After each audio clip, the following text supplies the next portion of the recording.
Hello, and welcome to Message in the Middle with Marianne. We all know that life is hard, right? It's messy, it's unpredictable, but it can be wonderful all at the same time. My hope is that we can take a deep dive into self-development topics and explore life's lessons through book clubs, conversations, and interviews. And together, we can uncover the lessons that others have already learned to help us navigate this crazy, wonderful ride called life.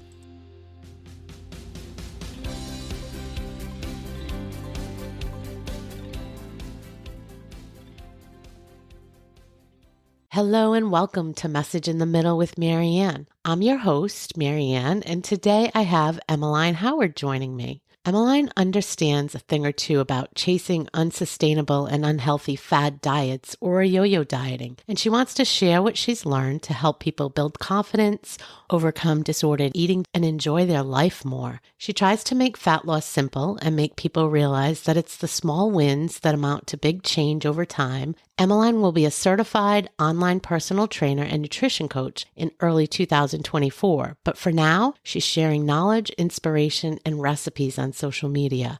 Emmaline, thank you so much for joining me today. Thank you so much for having me on. I'm excited. Me too. I'm excited to share you with the listeners. And before anybody wonders, I'm going to acknowledge right out the gate that you're a little bit younger than my typical guest, but your content is spot on and hysterical. And for that reason, I knew I wanted to talk to you.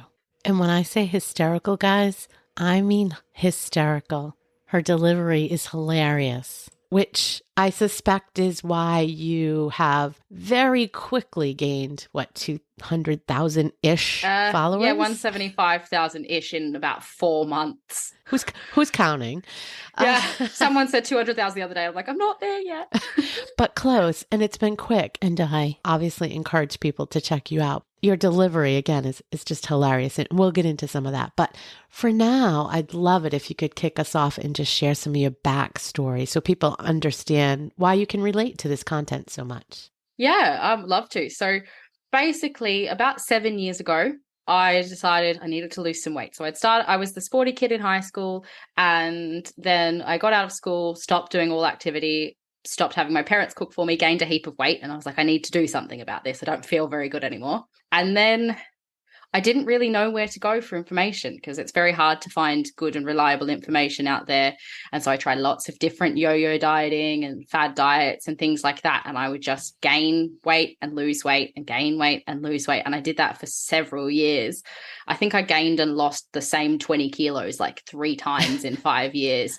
And it was awful. And I developed some really bad binge eating habits. I will clarify, I'm not qualified to deal with eating disorders, but I have a history of disordered eating, which is a little bit different. Lots of people do have disordered eating compared to an eating disorder, which is diagnosable. I struggled a lot with that. And then eventually I ended up hiring a coach, joined a group coaching platform and started turning everything around and learnt my own sort of sustainable methods. And I was like, I can actually enjoy my life and enjoy everything that I do whilst losing fat. And I like to use the word losing fat because weight can come from so many things, but really it's fat that people want to lose. They don't want to lose muscle, or they don't want to lose water. They want to lose fat. Right. So I like to use that wording when I remember. But I really just wanted to help other people realize that they're not alone, and the things that they struggle with, lots of people struggle with, because I felt very alone when I was doing it.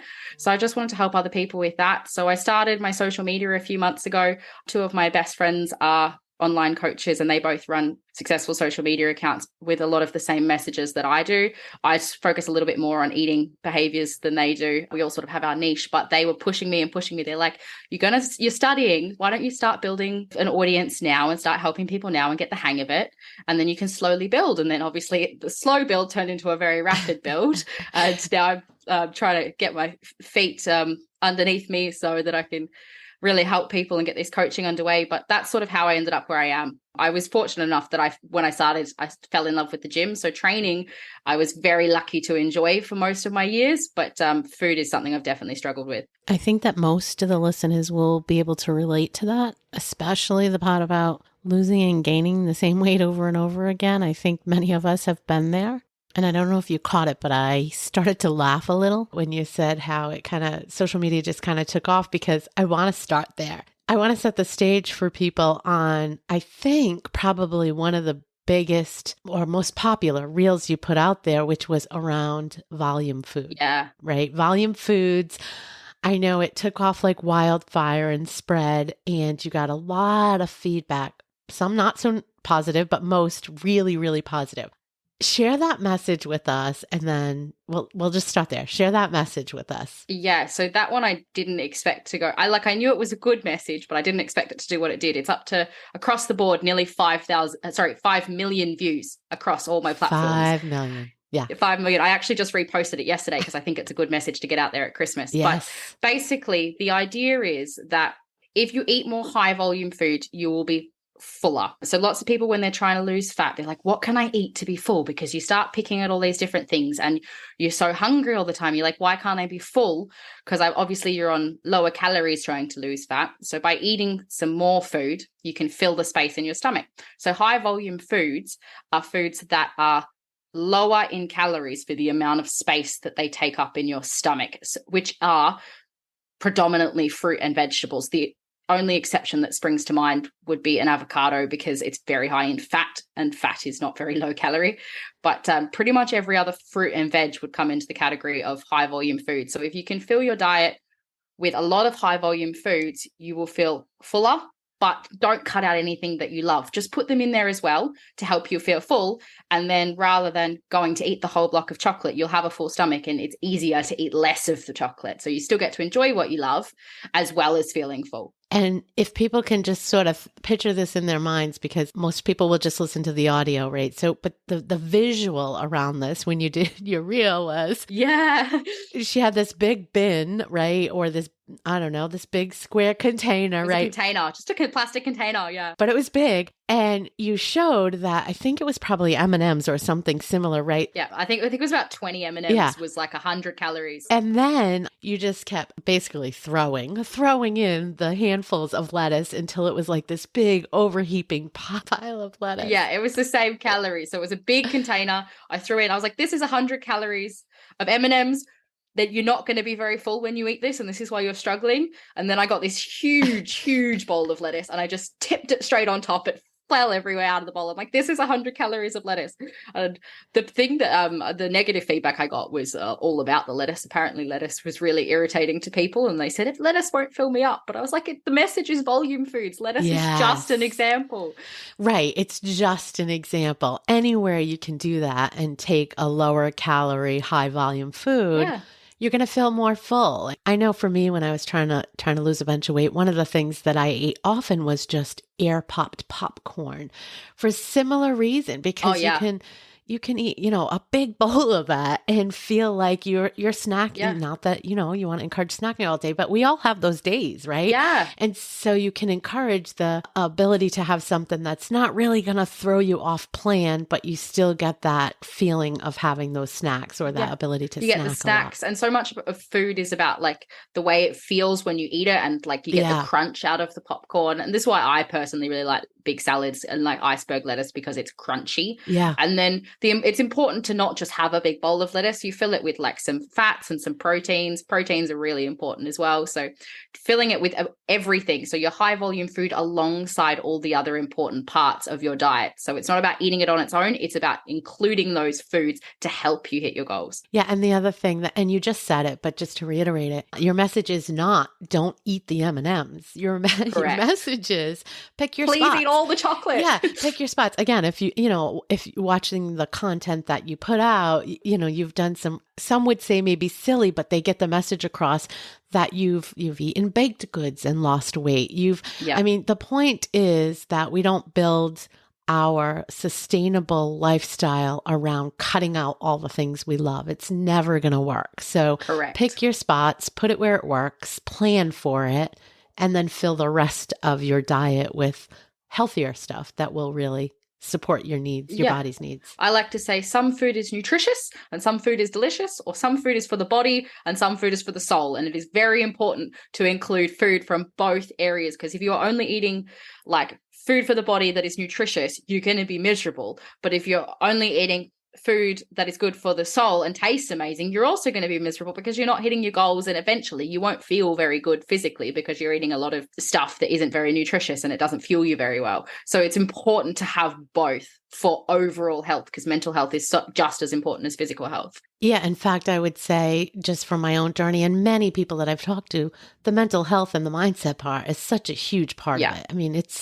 you're not going to lose the weight or the fat without getting your head straight around it. So at least for long term. Correct. Very important. So what you just said ties into the phrase, no good food or bad food. All food is fine. It's just how you use it, when you use it, in moderation, all those things. Yes, 100%. So this is one that I really try and focus on, because so often people label their food as good food or bad food, or, oh, I was naughty and I had some chocolate, or I ruined my diet because I had like some cake after dinner, or I went out for dinner and I had chips. And so people are like, oh, this is bad. It's bad that I've had these foods. And it's not bad at all. They're just food. Food doesn't have any like morals. It's just food. You're giving it a moral, and you don't need to, because you can just go, this is just food. Objectively, this is just food. And some food helps me hit my fat loss goals. And some food helps me hit my goal of just enjoying my life. Like, food is so much more than just fuel. And I hate when people say, but food is fuel and you need to fuel yourself. Yes, but food is also so much of what we do when we socialize.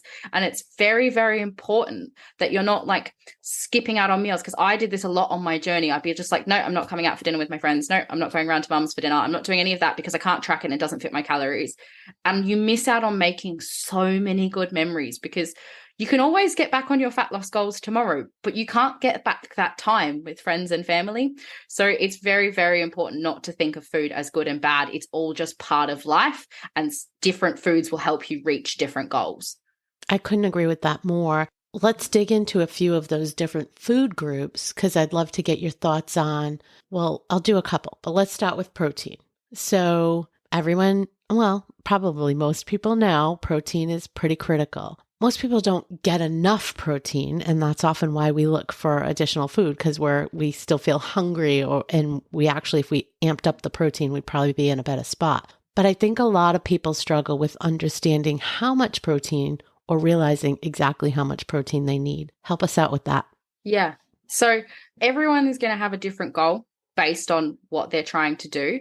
I would say if you are new to trying to hit a protein target, don't dive in head first. Your body will hate you, because protein takes longer to break down in our body, which is one of the reasons it's really good at keeping you full. So if you have your high volume food to fill the stomach alongside of your protein, all of it will digest slower and you'll stay fuller for longer. So that's one of the benefits of protein.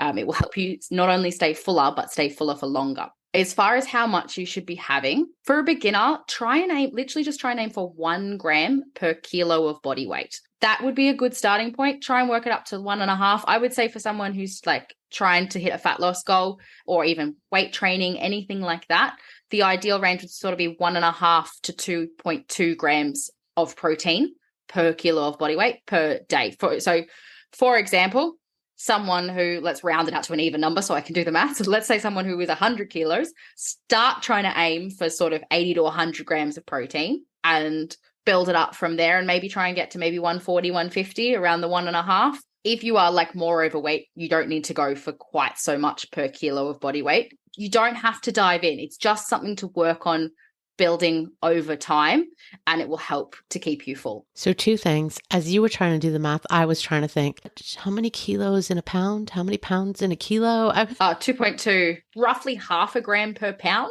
That's helpful. That's what I was trying to do. 0.5 gram, roughly. Roughly. And I think roughly is okay. And I think telling people to just even shoot for the low end, I think having awareness, because that number is pretty big. And I think it's so overwhelming. Right? People they look at 1.5 grams, which is sort of middle lower end of when you're like starting to weight train and things like that. That's sort of the middle lower end you want to aim for.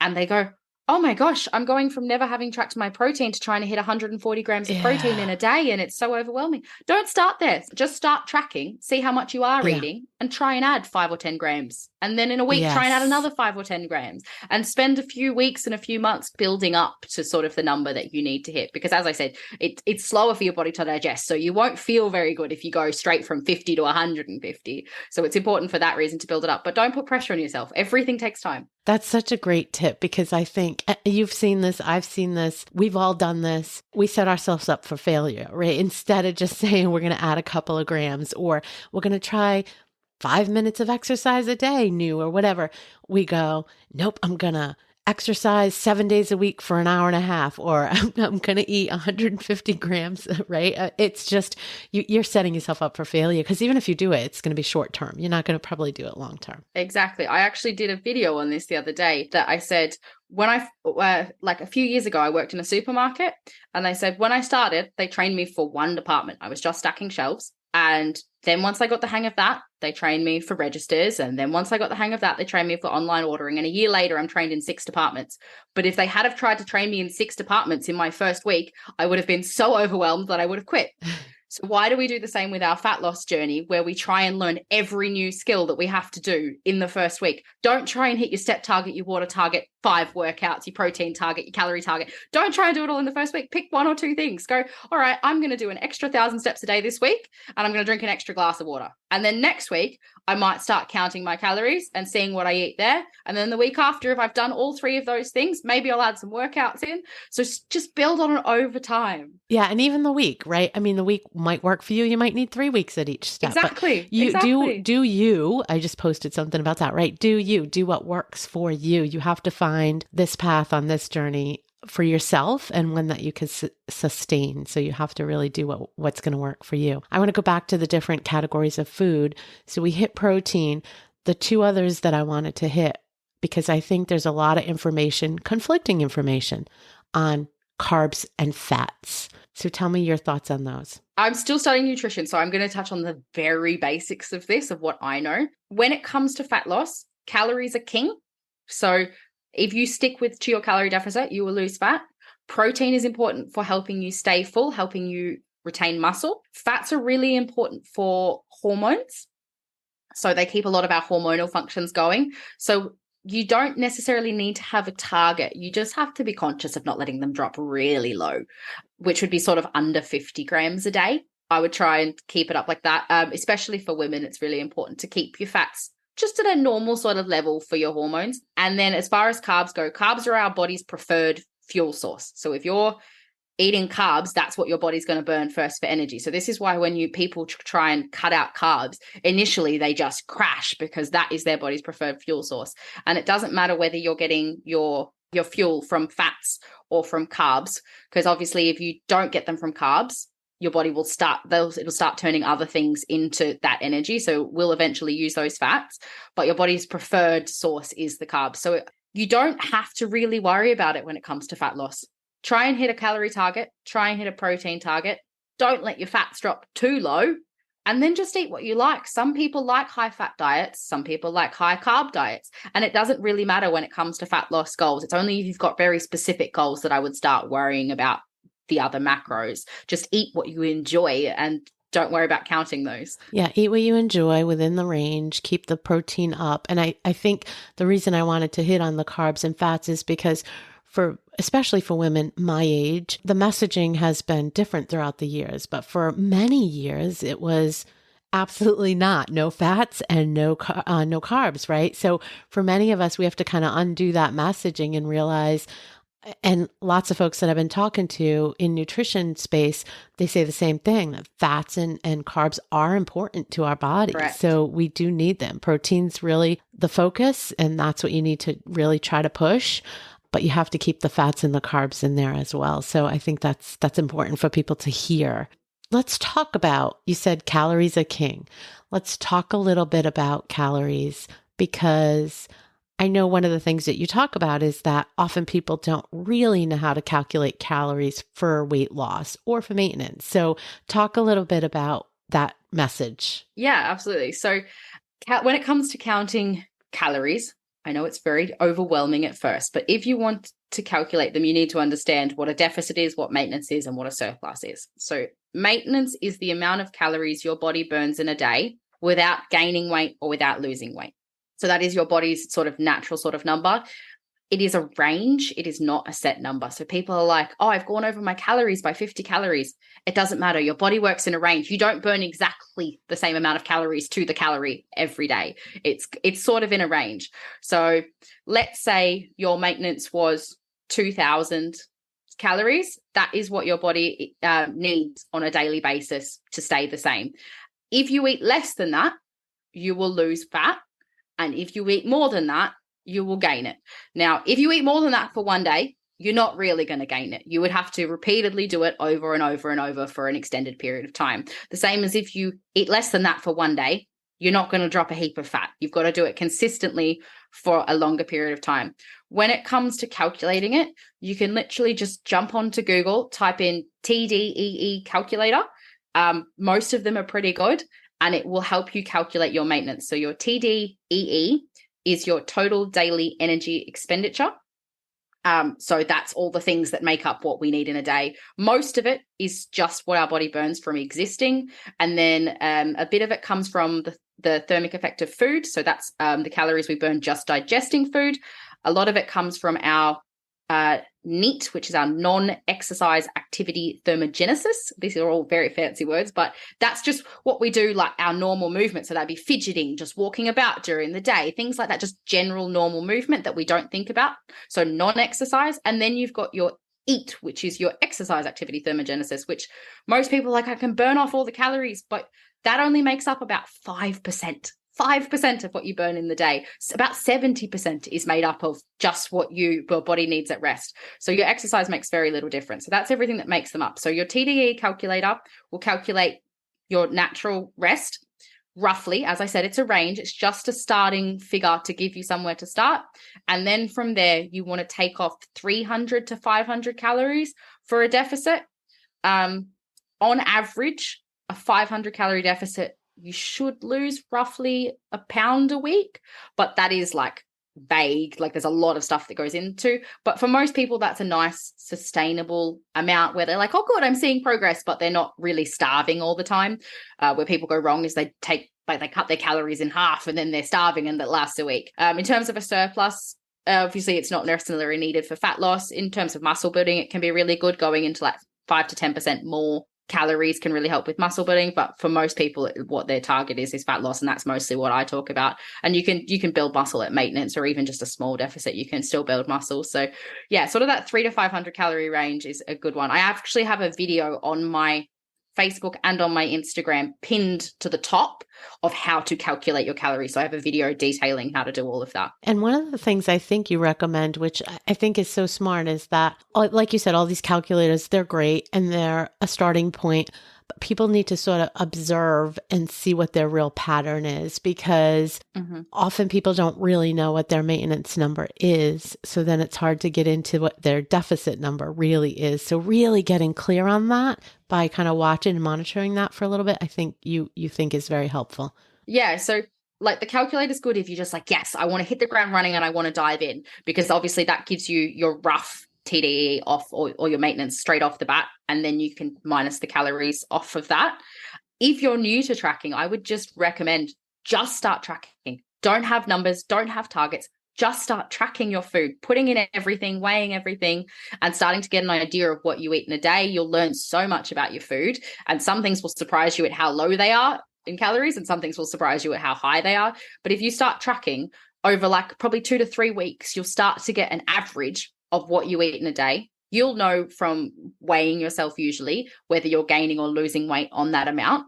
And then from there, you can decide how you want to adjust your calories, whether you need to bring them up or bring them down. That is a slower, but probably better and more effective way to learn more about your body while you're learning what your deficit should be, rather than just using the calculator. The calculator is great for just getting started, but you'll find even then you'll have to tweak it. It's just a starting point. Yeah, and learning those patterns are super important, I think, for the long-term sustainability. I want to ask you, especially since we're going to put this up in the holiday timeframe, what is your thought around the kind of all or nothing, on track, off track? People tend to go to a party or have a bad meal or, and I said bad in quotes, but something, yeah, that in their head, they think, oh, that's it. I've ruined it. It's over. I know you talk about this a lot. I talk about this a lot, and I am going to put my hand up and say it's really, really hard at Christmas. And my work, because obviously I'm not working as a coach yet. I am still working a sort of a retail job. And at work, I think daily we're getting customers bring in whole big trays of biscuits every day at the moment. And every time I'm like, yeah, all the biscuits are gone. We get another one. The other day, I think I had about 12 biscuits in a day. Now, most people would have thrown their hands up in the air and gone, oh my God, I've ruined everything. I may as well just eat everything. And I'll start again in the new year or anything like that. It's too hard. Or they go the other way and go, oh my gosh, I've eaten so many biscuits today. I'm going to skip dinner and I'm just going to over restrict myself because I've already had all of my calories for the day. And I had my normal lunch. I had my normal dinner. I actually had leftover pizza for dinner from the night before. And I could have gone, no, I shouldn't have that because I've had 12 biscuits today. But I've just gone, it's just one day and I can do better tomorrow. And because I had that mindset and I didn't starve myself or I didn't binge and eat too much, the next day I had 2 biscuits. Because I just didn't feel like them because I hadn't over-restricted or I hadn't binged. And I just allowed myself to eat the food that I wanted to eat when I wanted to eat it. And the scales, like I weighed myself and I think I went up like 100 grams. 100 grams. The 100 grams is nothing to worry about. It's just 100 grams. We fluctuate all the time. But in the past, I would have turned around and gone, oh, I've ruined it all. And I probably would have over-restricted. And then the next day, I would have eaten another 12 biscuits and it would have gone back and forth and back and forth. So the best thing that you can do at this time of the year is just allow yourself to enjoy what you want to enjoy because it's Christmas and it's going to be harder to try and track your calories and stay on track as such in inverted commas.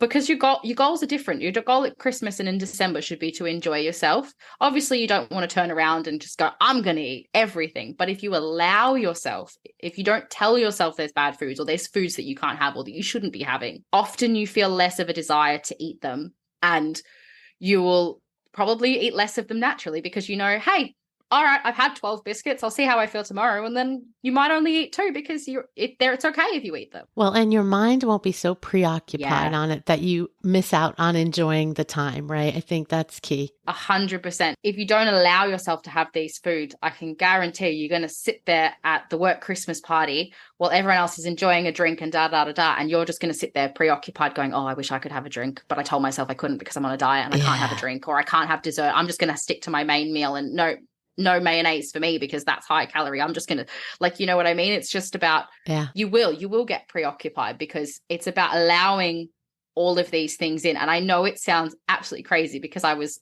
exactly the same when I first started to get the hang of it. I'm like, why am I allowing myself to eat this when it doesn't fit the goals? But actually by allowing yourself to eat this, it makes everything so much easier and it takes away the power that the food has over you. It's just food. You can have it whenever you want. Yeah. Stops the noise. The phrase I use at very regularly that really resonates with people. I've had so many people tell me that this phrase has changed their life is you can eat anything, just not everything. So you can eat absolutely any single food that you want. Nothing is off limits, but just try not to eat everything all at once. So if you have a brownie today, maybe have a normal dinner. And then tomorrow you can have the burger. And then the next day you can have the pizza. Just don't have the brownie and the burger and the pizza and everything that you know is high calorie all at once.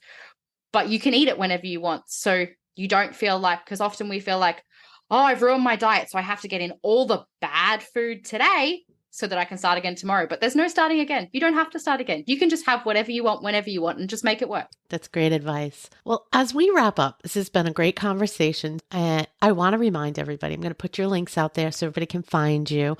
I truly think they'll enjoy watching your clips as much as I do. And also, I want to let folks know that you're just about to launch a recipe ebook. So we'll put the links out there for that as well. I think there's an early sign up for it. Tell us a little bit about what's going to be in there. I cannot explain how excited I am for this. It's been a few months in the making. I've had, I do a lot of recipe videos on my page and people really love them. They always do very well. And so I thought, why don't I put together a collection of all my favorite recipes that have helped me lose fat over the years that just don't taste like your typical diet food, because everyone feels like, oh, I have to eat salad all the time and veggies and chicken and broccoli and rice and all of that. And there is burgers, there is pasta, there are cakes, like there is literally everything. There's some of my favorite meal preps that I've used over the years, like so that I can make them all in bulk for lunches and things like that, foods that freeze really well, lots of snacks. So there's literally like a bit of everything, and they're just normal foods. That's what I like to stress to people. They're just normal foods with decent portions that fit your calories. So I've just taken, all right, I've got a burger. I want a burger. So let's use a lower fat mince and a lower calorie sauce, and let's put all of this together to make a meal that is really tasty and enjoyable, but still helps you reach your goals. So everything in there is low calorie, high protein. I don't think I've got any recipes over 600 calories. A lot of the snacks are under 200-300. So it's all really easy stuff to fit into your day that you can really enjoy. So to summarize on that, it is coming out next week. It is a week from today that we're recording the podcast. And there is an early access, and there will be a discount code for the early access. So the early access is 24 hours before everyone else. If you sign up to the list, you'll get emailed out a discount code when the link comes out, and you'll be able to get it early at a cheaper price. Well, congratulations on that, because I know that's a big achievement. Thank you. I'm sure it's going to be a success. I've watched some of your videos of your recipes. Again, I think it's the content, but I also think it's the delivery. You're hilarious. And people a love language that. warning to anyone that goes and watches my content. I'm very That's Australian, fair. and I do swear quite a bit, but it makes it entertaining, I think. I know that's who I am as a person. I've managed to dial my language back quite a bit for this podcast, actually, but normally I'm about as Aussie as it gets. Well, thank you again. This has been fantastic, and we'll put everything out there, but it's been a real joy to talk with you today. Oh, it's been amazing. Thank you so much for having me on. I've really enjoyed it. Thank you for listening to this episode of Message in the Middle with Marianne. If you enjoyed the podcast, please take a minute to share it and write a review, as it helps bring new listeners to our audience. If you'd like to keep the conversation going between episodes, please join us at Facebook group Message in the Middle with Marianne.